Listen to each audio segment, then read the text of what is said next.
Bingers. We are in our time, and mute my phone here real quick. We are in our time in the Bible Binge, where we're back in the Old Testament. We're in First Samuel, and chapters 4 through 6 is where we're going today. And really interesting, kind of these stories are all kind of connected to one another, and it's stories kind of connected to the Ark of the Covenant. We've gotten back to that, the Ark at that time. I'm going to show you a map here in a moment. I couldn't figure out how to bring it up on the screen, so I'm going to show you in my book here. But the Ark of the Covenant, and if you remember, the Ark was what the Israelites carried with them, and Joshua carried with them as well. And when it comes to rest, when they are all going to their own possession, their own land, the Ark, and then also the tabernacle, the place where they would offer the sacrifices, where the ark would dwell, was located in a place called Shiloh. And so what happens, interestingly enough, in 1 Samuel chapter 4, 5, and 6 is we see Israel kind of using the ark as kind of a talisman. You know, like if we have the ark with us, we'll win the battle. Not realizing that it is the Lord who wins the battle. The ark is not some magic thing that can just simply, you have it and then you are all powerful. Kind of reminds me a little bit of that Indiana Jones movie, right? Search for the Ark, or what is it?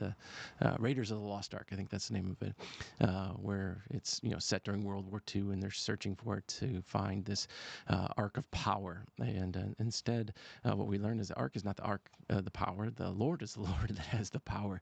And so Israelite, they're defeated in battle. It starts off with this. So let me put this map up here. See how this shows up on the screen here. All right, so it shows up okay. So you see the movements of the ark. There we go. Okay, of the covenant there. You see it starts up there in Shiloh, and then they take it with them to Aphek, where it is captured by the Philistines. And then you read the next chapters, you see the Philistines, they move it around first in Ashdod, and their god, the statue of their god continues to fall down and then breaks apart, and so they got to move it on, and they move it to Gath and Ekron, moving it all around, and with it comes plagues and everything. So the ark is still kind of important to the people, but it's not this magic thing that Israel can take into battle and win every battle. So we see it moving around there. Shiloh, where the tabernacle was located, and then taken Aphek, where it was captured. And it's an interesting story where it's captured there too, because Eli, who's the priest at that time, and you've got Samuel also in the priesthood as well, but they're not consulted. Samuel's not consulted. Samuel disappears. If you think about it, we read 1 Samuel, we read the first 3 chapters, we're like, oh, this is all about Samuel. And then we get to chapter 4, 5, and 6, and Samuel disappears. And it's kind of significant that he disappears, because it's symbolic and significant of what the people are trying to do things on their own, not consulting God, not going before him before they go to battle, asking if they should do this or not do this. They simply take matters in their own hand, which leads to the defeat, and not just defeat. It's an interesting what happens at the end of the battle there in 1 Samuel chapter 4. A messenger comes back to Eli, and reports to Eli what has happened. And in 1 Samuel chapter 4:17, the messenger answered, "Israel has fled from the Philistines, and also there was a great slaughter among the people. Your 2 sons, Hophni and Phinehas, are both dead. The ark of God has been captured." So the people have fled, your sons are dead, the ark has been captured. This word's delivered to Eli. And when he mentioned the ark of God, Eli fell backward off the chair by the city gate. And since he was old and heavy, his neck broke and he died. Eli had judged Israel 40 years. Really tragic end to Eli's life and to his son's lives. And we're going to see here in the next verse, and to his daughter-in-law as well, because Eli's daughter-in-law, the wife of Phinehas, was pregnant and about to give birth. And when she heard the news about the capture of God's ark and the deaths of her father-in-law and her husband, she collapsed and gave birth, because her labor pains came upon her. And as she was dying, the women taking care of her, "Don't be afraid, you've given birth to a son." But she didn't respond or pay attention, and she named the boy Ichabod, saying, "The glory has departed from Israel." that would name Ichabod. The glory has departed. Where is the glory? Literally. And it's not just referring to the death of her father-in-law and her husband, but to the capture of the Ark of the Covenant by the Philistines. And the Ark in the Philistines' hands doesn't go very well. If you read on chapter 5, not only is it there a reaction by Dagon, their false god, and the statue falling over as they try to place it by him, but eventually the people are afflicted with tumors and some kind of sickness. There's a lot of people who kind of equate this to perhaps a bubonic plague, and we see that maybe in the response of why the rats or mice are turned into these golden mice are sent back when Philistines are finally like, we're done with this ark, we don't want it, and they come up with a kind of an ingenious way, because this is all happening. Let me get the right timeline here.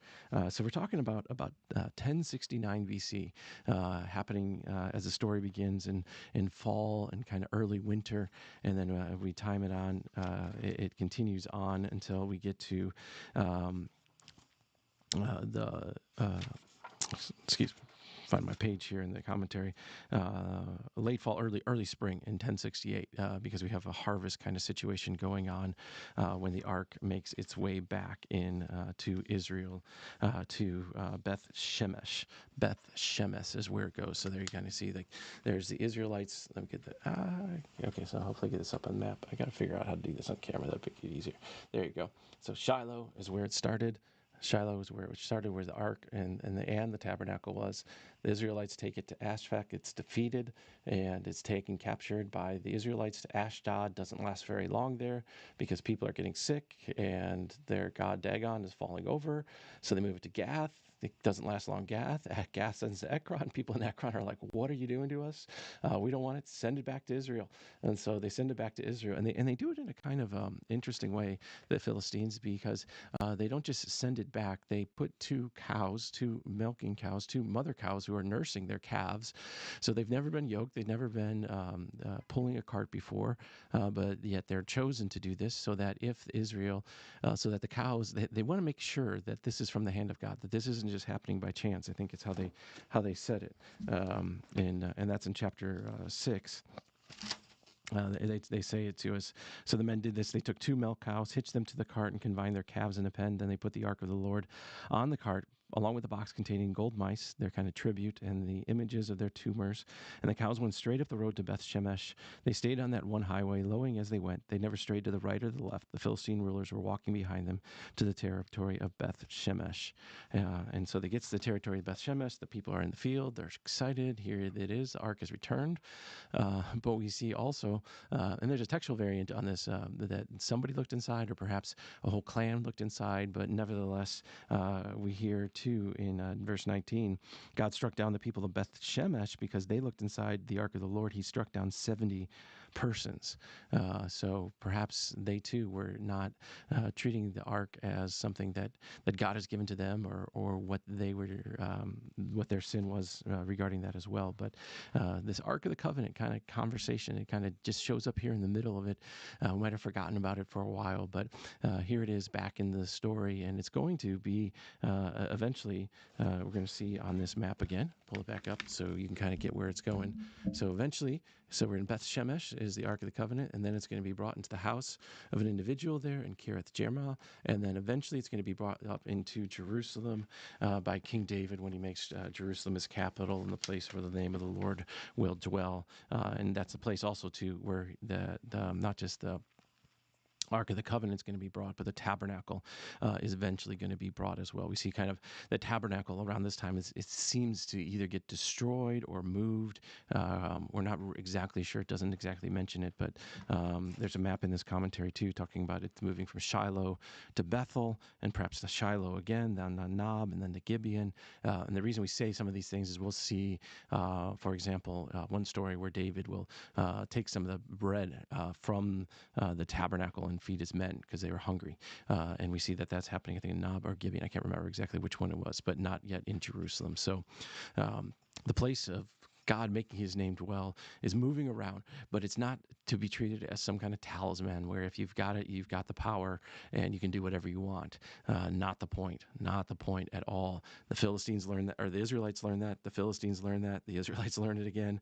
That God is not to be treated in this way, nor the things that he chooses to help his people remember who he is and the promises that he's made to them and that they in turn have also made to him.